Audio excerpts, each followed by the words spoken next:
When divers returned to the wreck this summer, they found something incredibly rare.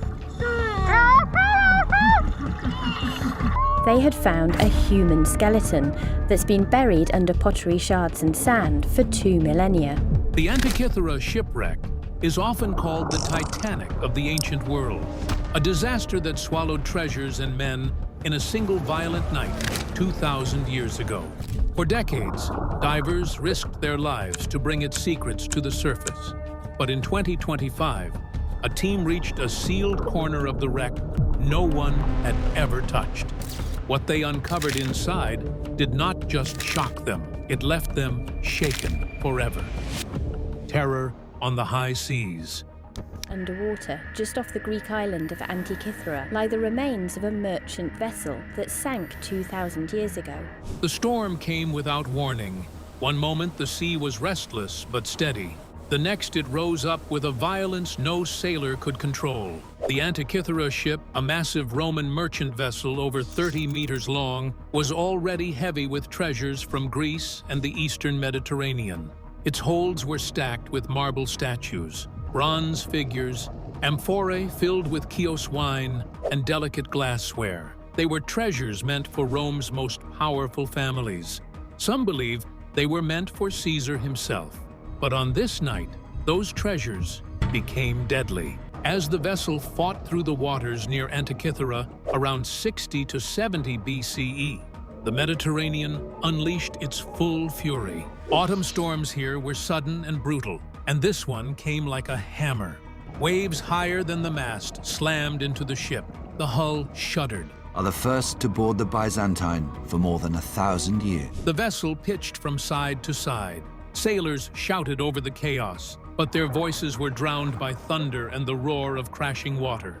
Lightning ripped across the sky, flashing over terrified faces.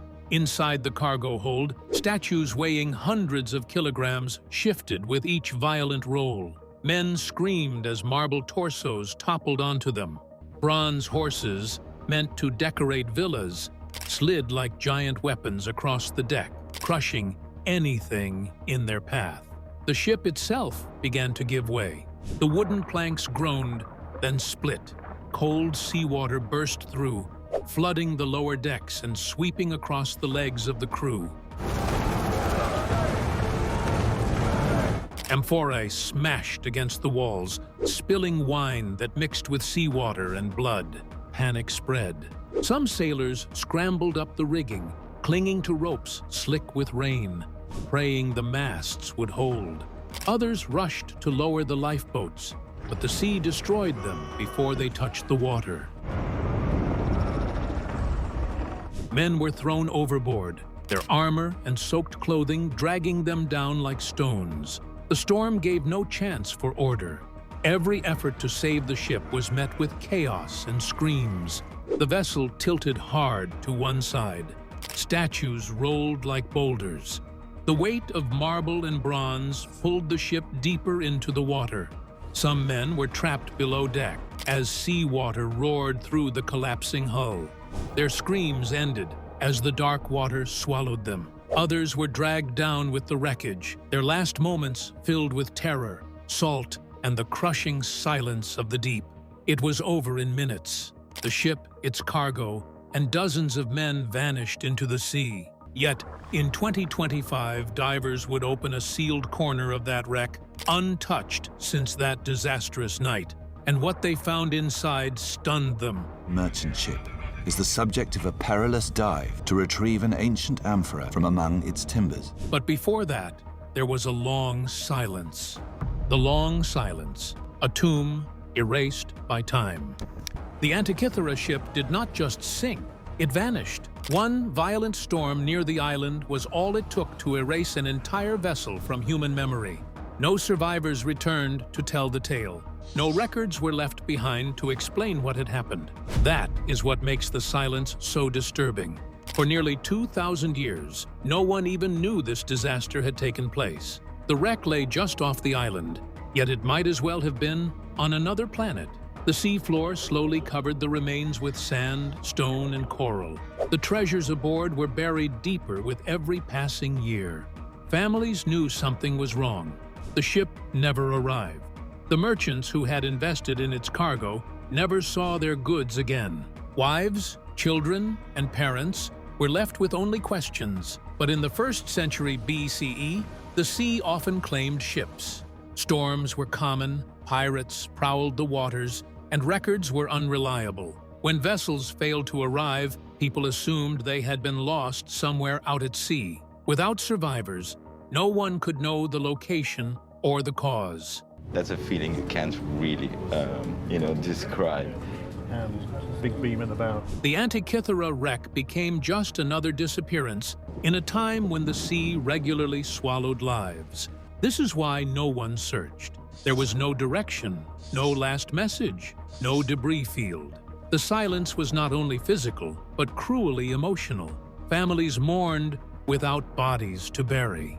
For nearly 2,000 years, empires rose and fell above these waters. The Byzantines, Venetians, and Ottomans ruled the sea, never knowing what was hidden just below their ships. That silence lasted until 1900, when sponge divers stumbled upon the wreck. The rediscovery. In the spring of 1900, a group of sponge divers from the island of Simi sailed into the waters of Antikythera. These men were poor, working in one of the most dangerous trades of the Mediterranean. They dived for sponges because there were few other ways to feed their families. Their boat anchored near the small rocky island while they waited out rough weather. To pass the time and test the seabed, they sent one of their crew down in his suit. None of them could have imagined what he was about to find. The divers of 1900s did not use modern equipment. They had only the standard gear of the time, which was heavy and frightening to wear. Underwater visibility is seldom good, and dirty ports would further reduce the diver's vision. On that day, Elias Stadiatis, the first man sent down, was strapped into the full suit. His entire body was covered in thick canvas that left him stiff and slow. A massive copper helmet with glass windows was lowered onto his shoulders and locked in place. A hose connected the helmet to a pump on the boat, and men above had to keep cranking it to push air into him. He wore weighted boots that pressed him down onto the seabed, and ropes tied around his body were the only way to pull him back up if he lost control. Inside the helmet, he could hear nothing but the rush of air and his own breathing echoing in his ears. His field of vision was small, just a narrow view through the glass panes. Communication with the surface was almost impossible. Once lowered into the water, he was completely alone. Elias Stadiatis expected to find sponges. Instead, he stumbled across a nightmare.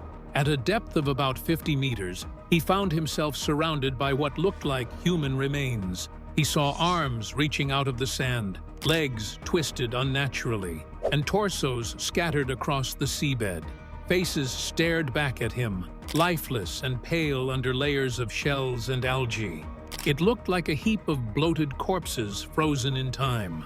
In panic, Stadiatis tugged on the rope and was pulled to the surface. When his helmet was removed, he gasped for air and shouted to the others that there were bodies everywhere. The crew was horrified, but some thought he was delirious. Another diver went down, and then another. The assembly of the gear around the man, or dressing the diver, equally important. Each returned pale and shaken. They too swore they had seen the dead lying on the ocean floor. The truth was stranger and more unsettling than any of them imagined. What they had seen were not corpses, but statues. Marble figures and bronze sculptures had been scattered across the seabed when the ship broke apart. After almost 2,000 years underwater, they no longer looked like art. Covered in sea growth, broken into pieces, and lying in unnatural positions, they looked exactly like drowned men. Marble arms reached from the sand. Bronze torsos lay twisted. Heads with empty eyes stared into the dark water. The divers were shaken to their core. Some refused to go back into the water, convinced that they were disturbing a graveyard. Yet, under pressure to earn money and bring something back, they eventually returned. What they raised astonished the world. They brought up bronze arms, marble torsos, and lifeless stone faces. Scholars saw them as priceless treasures of Greek art, but to the divers they remained terrifying reminders of what they first believed. In their minds, they had once stood among the dead.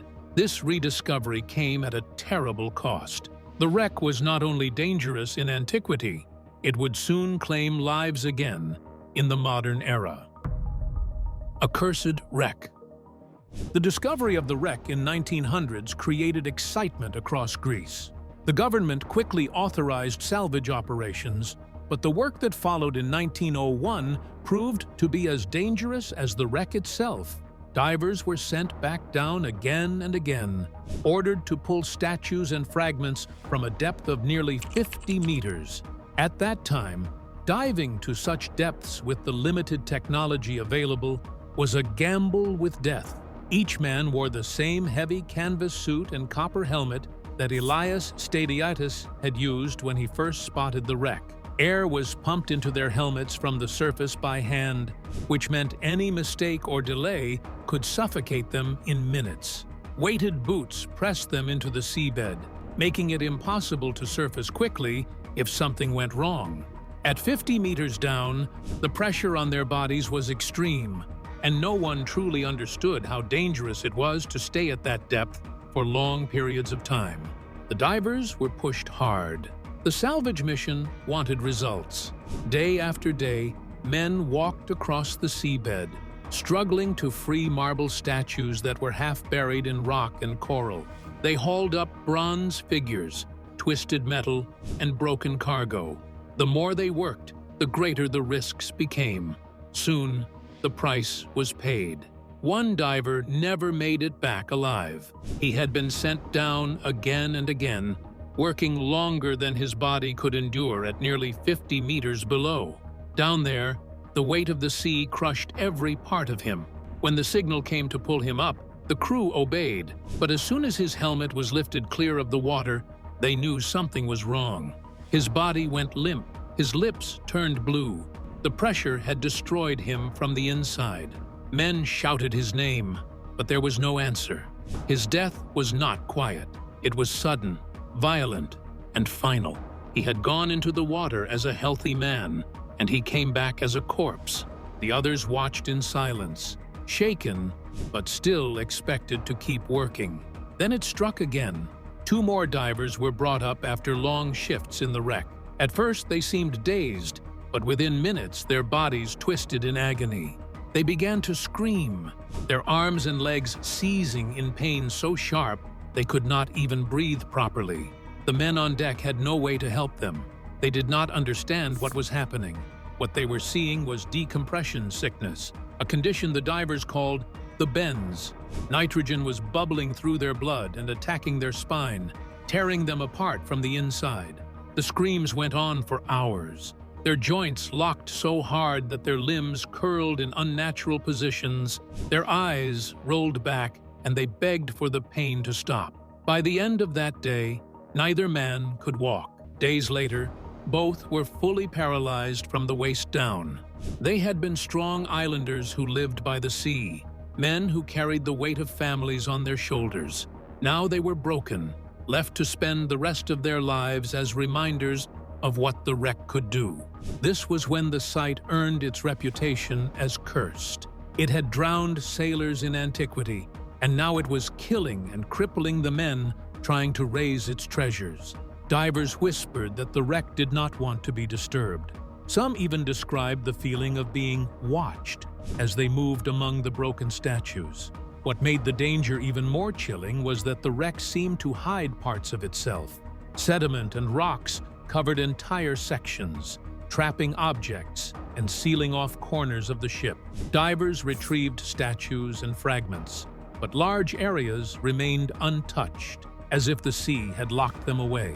None of the men then could have guessed that in one of those sealed corners, hidden from them by the ocean, a discovery far more stunning than marble or bronze would one day be made. Yet despite the danger and the lives already lost, archaeologists pressed on, and what they uncovered over the years was nothing short of staggering. Treasures, technology, and daily life. The most astonishing find was a corroded lump of bronze that at first looked worthless. When it was examined carefully, scholars realized it was something unique. Inside the encrusted mass were delicate gears and inscriptions. This was the Antikythera mechanism, a device that functioned like a mechanical computer. With it, the ancients could track eclipses, the movements of planets, and even the schedule of the Olympic Games. The discovery shocked historians. No one believed the Greeks of the 1st century BCE had the ability to build precision instruments of this kind. It was centuries ahead of anything else known at the time. This was a device that we wouldn't see again for another 2,000 years until the 1800s. What the divers had raised from the deep was nothing less than evidence of lost knowledge. Among the most significant finds were the bronze and marble statues. But by the time they reached the museums, they no longer looked like corpses or monsters. Careful cleaning revealed their true detail. Veins, muscles, and facial features appeared with astonishing realism. Some bronzes even preserved tiny eyelashes. The marble figures showed the perfection of Greek sculpture at its height. So 1st century BC jars from all over the Eastern Mediterranean world and the Adriatic. Many were damaged, missing arms or heads, but even fragments displayed extraordinary craftsmanship. The scale of the collection shocked archaeologists. This was not a few isolated pieces. It was dozens of statues, including colossal fragments like a marble foot, nearly half a meter long. Such a cargo made it clear this was not an ordinary merchant ship. It was transporting luxury goods intended for Rome's wealthiest patrons. Rome had an insatiable appetite for Greek art, and ships like this fed that demand. These statues were not everyday decorations. They were masterpieces, once intended to stand in villas, palaces, or even public spaces. Mixed among the statues were items that revealed what life on board had been like. Ornate glassware, delicate and expensive, had somehow survived the sinking. There were also tools and household goods. A clay mortar used for grinding food was found intact. Scientists believe residue inside it may one day reveal what the crew was eating in their final days. These simple items made the wreck feel human. Doesn't necessarily mean that the ship came from the same place as the source of the lead. Not just a cargo hold of art.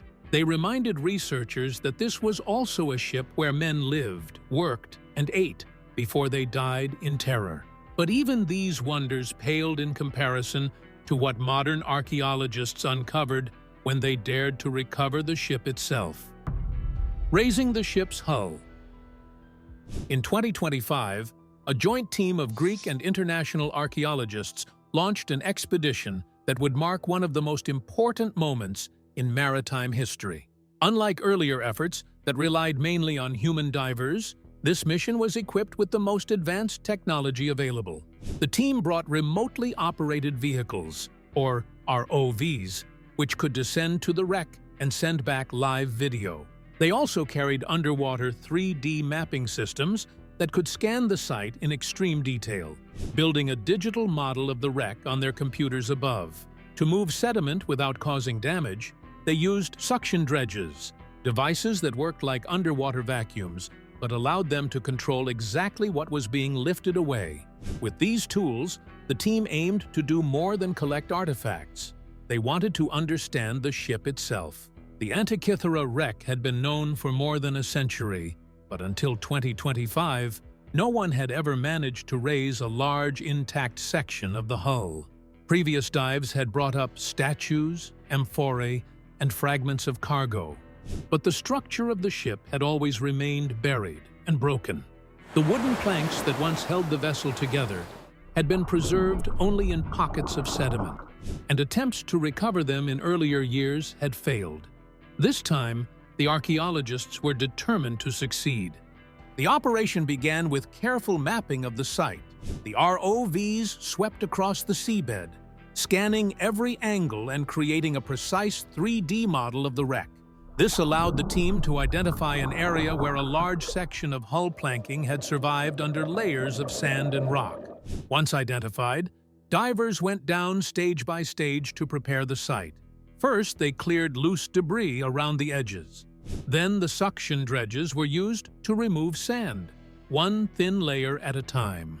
The work was painfully slow because any sudden movement could splinter the wood or destabilize the fragile remains. After days of preparation, the divers revealed a section of planking that had survived almost intact. This was the first time in history that anyone had seen such a large portion of the Antikythera ship itself. For the divers, the sight was extraordinary. Until now, the ship had been known only through its scattered cargo. Now they were looking at the very bones of the vessel that had carried those treasures and those men to their deaths 2,000 years earlier. The wood revealed something even more important. Careful examination showed that the hull had been built using the shell-first technique. This meant that the outer shell of the ship had been constructed first, and the internal frame had been added afterward. For decades, scholars had argued about whether ancient Greek shipbuilders were capable of this method. It was more advanced than the frame-first approach that later became common.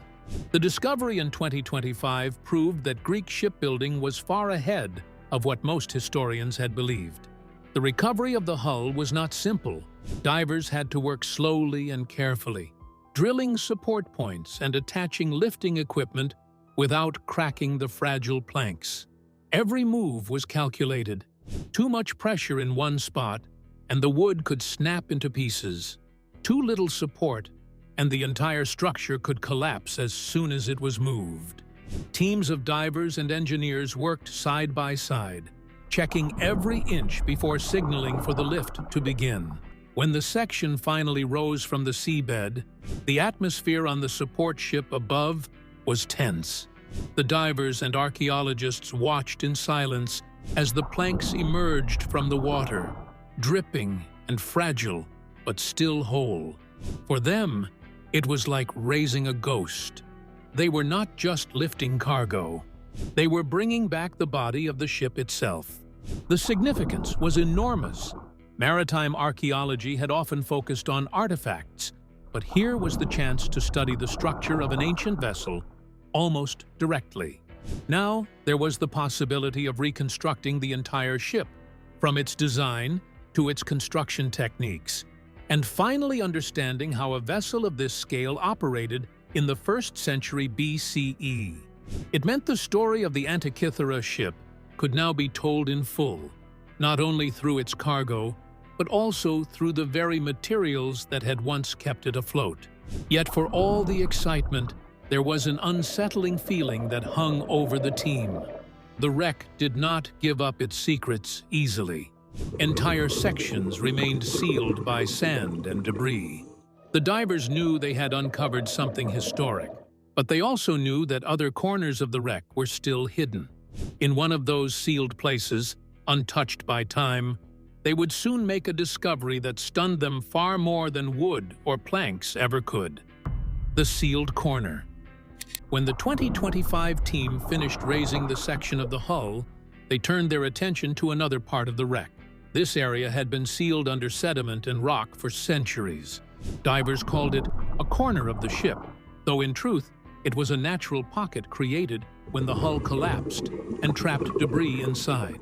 It was a space the sea had locked away since the night of the disaster. No earlier expedition had ever reached it. Now, for the first time in more than 2,000 years, that sealed corner was about to be opened. The divers moved carefully. They cleared the overlying sand layer by layer, using suction dredges designed to avoid damaging fragile material. At first, the team expected more cargo, perhaps fragments of statues or amphorae. What they found instead brought them to a halt. Out of the dark sediment, a human skull appeared. The shape was unmistakable, even beneath the encrustation of centuries. The shock was immediate. The Mediterranean rarely preserves human remains for long periods of time. Saltwater and marine organisms usually dissolve bone within centuries. For a skeleton to survive for 2,000 years was almost unthinkable. Yet, here it was, a nearly complete human form, hidden in the wreck like a body trapped in a coffin.